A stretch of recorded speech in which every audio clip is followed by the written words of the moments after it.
Mi nombre es Liliana Andrea Macías y hoy hablaré sobre los hitos históricos del modelo del desarrollo dominante. De esta ideología indica que el bienestar de una nación solo se consigue con el crecimiento económico, con la urbanización, con el acceso a tecnologías y con la competitividad en los mercados mundiales.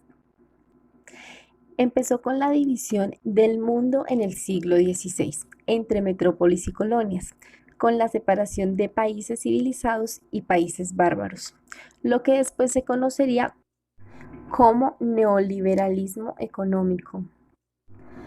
Al hablar de las divisiones entre las metrópolis y las colonias, hablamos del Tratado de Tordesillas, celebrado en 1533 entre las monarquías de España y Portugal.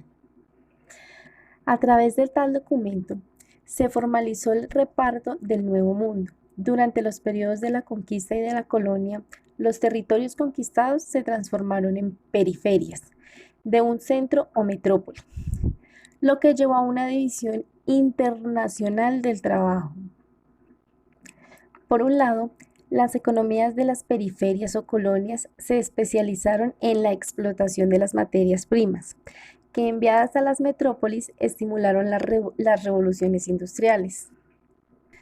Los capitales obtenidos por dichas explotaciones retornaban aumentados a las metrópolis, ya que las economías periféricas debían importar y comprar los medios tecnológicos para la producción de bienes no tradicionales. También quedaban obligados a adquirir productos industrializados por valores mucho más altos a los iniciales.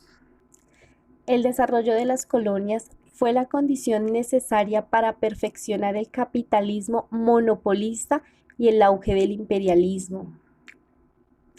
En el siglo XIX nos encontramos con la clasificación de las sociedades. En América Latina, para las clases dominantes de la posindependencia y de la época de instauración de las primeras repúblicas liberales de mediados del siglo XIX, los mestizos, los negros y los indios eran considerados razas inferiores y atrasadas a las cuales era legítimo dominar, expropiar y educar para conducirlas hacia el progreso y la urbanidad. Lo que se buscaba con esto era una supuesta mejoría de las razas. Miremos ahora el Tratado de Versalles. El fin de la Primera Guerra Mundial llevó a la celebración de un pacto de equilibrio de poderes entre las potencias vencedoras, que en 1929 se conoció como el Tratado de Versalles. Además de ser una formalización jurídica del imperialismo, legitimizó el discurso de la dominación sobre la base de una supuesta misión civilizatoria de Occidente sobre los pueblos atrasados y salvajes. Con este pacto se estipuló la repartición de las colonias por el mundo a través de sistemas de mandatos organizados por la Sociedad de las Naciones. En el artículo 22 del tratado se fijó el sistema de mandatos como el derecho internacional aplicable a los territorios coloniales. Este nunca funcionó, pero las potencias explotaron los recursos naturales de las poblaciones. La Segunda Guerra Mundial.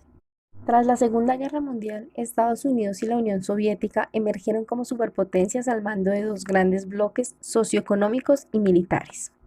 Las preocupaciones de Occidente se concentraron en neutralizar el expansionismo comunista, la reconstrucción de Europa y con ella la reactivación de la economía mundial.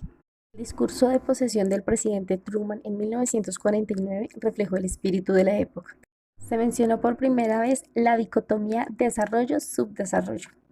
Actualmente los países que se consideran potencias mundiales son Estados Unidos, China, Japón, Alemania. Entre los países subdesarrollados hay países como Haití, Honduras, Nicaragua, Bolivia, Colombia, que exportan su materia prima y después de una transformación regresan a los países y se compran a valores muchísimo más altos. Por último, miremos los aportes que se han realizado a partir de las encíclicas papales a la situación actual de los pueblos.